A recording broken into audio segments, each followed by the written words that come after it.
السلام علیکم۔ نیویارک سے تازہ ترین عالمی خبروں اور تجزیوں کے ساتھ جہانگیر کٹک آپ کی خدمت میں حاضر ہے۔ ناظرین، آج یہاں جمعۃ المبارک کی رات اور مارچ کی 27 تاریخ، جبکہ پاکستان میں ہفتے کی صبح اور مارچ کی 28 تاریخ ہے۔ ناظرین، جنگ جاری ہے۔ ایک طرف امریکہ اور ایران کے درمیان بلاواسطہ مذاکرات ہو رہے ہیں، یا کوئی بات چیت ہو رہی ہے، یا کسی قسم کی پیغام رسانی ہو رہی ہے، بلکہ ہم یوں کہیں گے پیغام رسانی ہو رہی ہے، جس میں کہ پاکستان ایک بنیادی کردار ادا کر رہا ہے۔ تو دوسری جانب اسرائیل کی جانب سے حملوں میں شدت آئی ہے۔ آج اسرائیل نے ایک بہت ہی خطرناک حملہ کیا ہے، ایک نہیں، دو حملے کیے ہیں۔ آج اسرائیل نے ایران کے دو ایٹمی تنصیبات کو نشانہ بنایا ہے۔ ایک، انہوں نے ایران کے جو خنداب ہیوی واٹر ری ایکٹر ہے، عراق کے جگہ، عراق علاقہ ہے وہاں پر، اور دوسرا انہوں نے دکان کی جو یورینیم فیسلٹی ہے، اس کو انہوں نے نقصان پہنچایا ہے۔ لیکن وہاں پر کوئی ایسی اطلاعات نہیں ہے کہ ریڈیو ایکٹیویٹی کچھ ہوئی ہو وہاں پر، یا ریڈیو ایکٹیویٹی میٹیریل باہر نکلا ہو۔ جبکہ ایران کے بشیر جو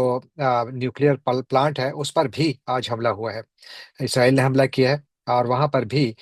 نقصان تو نہیں ہوا زیادہ، لیکن یہ کہ اس کے جو بم گرے ہیں اس کے قریب قریب گرے ہیں۔ اور جو یہ اردکان کی جو فیسلٹی ہے، جو ہیوی واٹر ری ایکٹر ہے بیسیکلی، وہ یلو کیکس بناتا ہے، جو یورینیم کنسنٹریٹ ہوتا ہے، جو کہ بنیادی طور پر ایک کرٹیکل ارلی سٹیج ہے میٹیریل کی نیوکلیئر فیول کے لیے۔ تو یہ وہاں پر اس کی تیاری ہوتی ہے۔ جبکہ جو یہاں پر اب ایران کی جو نیوکلیئر پروگرام ہے، اس کے لیے اس کی بہت زیادہ اہمیت ہے۔